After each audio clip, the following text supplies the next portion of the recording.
లోకంలోనే కాదు పరలోకంలో కూడా ప్రకటన గ్రంథం 5వ అధ్యాయంలో ఆయన చేసిన కార్యాన్ని గురించి 5వ అధ్యాయము 9-10 వచనాలు ఇలా రాయబడ్డాయి.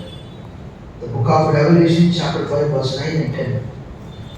ఆ పెద్దలు నీవు ఆ గ్రంథమును తీసుకొని దాని ముద్రను విప్పుటకు యోగ్యుడవు, నీవు వధింపబడిన వాడవై నీ రక్తమిచ్చి అనగా రక్తముతో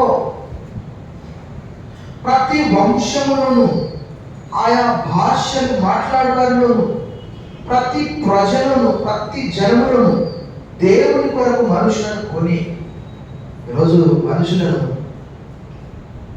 అమ్ముతున్నారు కొంటున్నారు. పురాతన కాలంలో కూడా ఉన్నది. కానీ యేసుతో వారు మనందరినీ ఆయన స్వరక్తం ఇచ్చి ఆయన కొన్నాడు. బానిసలుగా ఉండడానికి కాదు, మన ప్రేమ బానిసలు.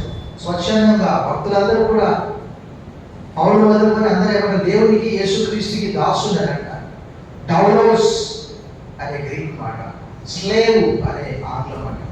దాసుని, దాసాను దాసుని, ఎందుకంటే ఆయన ప్రేమతో ఆయన రక్తం ఇచ్చి కొన్నాడు. అక్కడ రక్తముతో అని, నీ రక్తం ఇచ్చి గొర్రెపిల్లని ఏం చేస్తారు? వధిస్తారు. ప్రభు కూడా అలా వధించబడ్డాడు కదా. అపోస్తలుడైన పౌలు చెప్తాడు ఆ విషయం. కొరింథీయులకు రాసిన 1వ పత్రిక, పస్కా గొర్రెపిల్ల క్రీస్తే. ఆ రోజు నిర్గమకాండం 12వ అధ్యాయంలో ఇదేంటి అని అంటే, ఈ పస్కా నిరంతరము జ్ఞాపకం చేసుకోవాలి. అది ఎలాగో ఇది కూడా అంతే. Do this in remembrance of me. మర్చిపోయేది లేదు. ఎవరైనా చెరసాలలో పడితే బెయిల్ ఇవ్వాలంటే కష్టం, జామీన్ ఇవ్వాలంటే కష్టం, ఎందుకంటే ఏ సమస్య వస్తుందో అనుకుంటాడు. కానీ ప్రభు ఈ రక్తం ఇచ్చి ప్రతి వంశంలోను ఆయా భాషలు మాట్లాడేవారిలో ప్రతి ప్రజలు ప్రతి జనములో దేవుని కొరకు మనుషులను కొని, గ్రంథమంతా అలాగే రాయబడింది.